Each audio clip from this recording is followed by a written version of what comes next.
everyone, hope you are well and had a good week. And I also hope that you enjoyed last week's meal of the tuna fish cakes.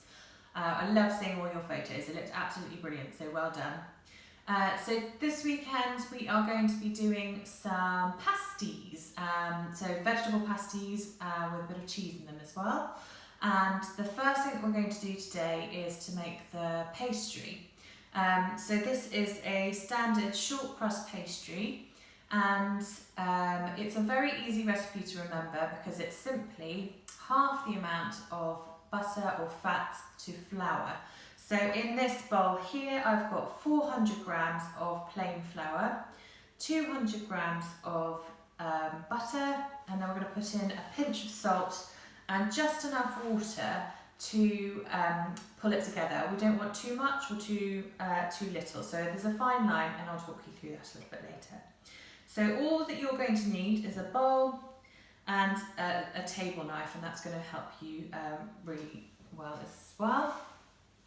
So I've got my butter and I've just cubed it up into little pieces, and I'm just going to pop that into the bowl. The smaller that you can get the pieces, the better really, because it makes slightly easier work later. And then just using your knife, you just want to break that into the flour and get it all coated in the flour. Pastry's biggest enemy is heat, so we want to try and keep everything as cool as possible. Hence why we use the knife rather than our hands to do this first bit.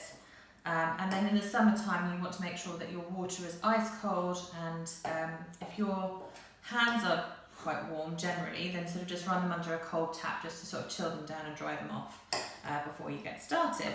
And that's going to give you a nice sort of flaky pastry, which is what this is all about. So our butter is coated in the flour, and all I'm going to do now is what's called the rubbing in technique. So we're going to take our hands with the butter and the flour, and we're just simply going to rub the butter into the flour until it resembles breadcrumbs, and I'll just show you what that looks like. So you're picking up loads of the butter and the flour and then just squashing it and rubbing that into the flour. So if anyone's ever made crumble before, it's exactly the same technique, but you want nice light fingers. So imagine that the sort of butter or the flour is really hot, so you don't want to touch it too much. So nice quick motion, dropping it, and that's going to give it a little bit of air as well.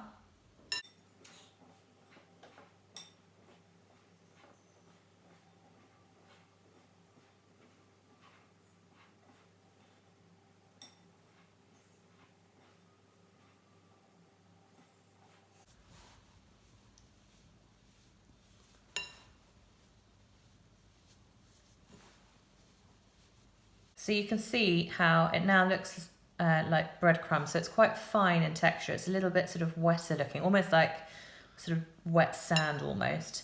And there's no big lumps of butter, which is great. So if you give your hands a clap and shape your bowl, there's sort of any big lumps should come to the surface, but we're looking pretty good there.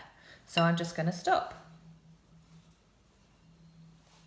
So we've got our lovely breadcrumby butter rubbed into the flour. I put in a pinch of salt. So I would say a 3-finger pinch, so the first 2 fingers on your thumb, and then just pop that into the bowl, and then just mix that around as you want it to be nicely distributed. And then the final thing that we're going to do is to add our binding ingredient, which today is water. If you want a slightly richer pastry, you can use egg yolks or milk as an alternative as well. So I'm going to start off by putting in 6 tablespoons of cold water. 4, 5, and 6. And then using your table knife once again, you're just going to give that a stir up. And what you'll see is the sort of dough starts to come together into sort of slightly bigger mounds like that. And then eventually it'll be too difficult to do it with the knife, so you're just going to get your hands in there and start sort of squeezing it together. So you can see that's kind of quite nicely coming together. There are still some dry bits, so the only way of knowing if I've added enough water at this stage is just to get my hands in there. So you just want to squeeze it together and then see if it comes into a nice ball. So you can see it is coming together, but if I pull it apart, it does break a little bit and there's quite a lot of leftover sort of dry bits. So I'm just going to put in 1 more tablespoon, bringing that up to 7 total into there. Go back to your knife, mix it one more time, and I reckon that should do it. If you add too much water, it's just going to make the pastry sort of shrink and become a bit tough. But if you don't add enough, then it's going to make it really difficult to roll out a bit later. So, as you can see here, it's coming together nicely. If you pull it, it's got some resistance, it's not going to break apart. So I'm really happy with that. And at this stage, we don't want to mess around too much with it. So as soon as it comes to a ball of dough, the rougher it looks, almost the better. You're going to wrap that up either in a bit of parchment paper or cling film, or if you've got one of those sort of beeswax wraps, you can wrap it in that. And then we're going to pop that into the fridge to chill. One big tip to help you roll out the pastry is just to press it down until it's quite flat. If you put it in a big lump in the fridge and it sets really solid, it's really difficult to roll out, whereas if it's nice and flat like that, it's just a bit easier to roll out a bit later.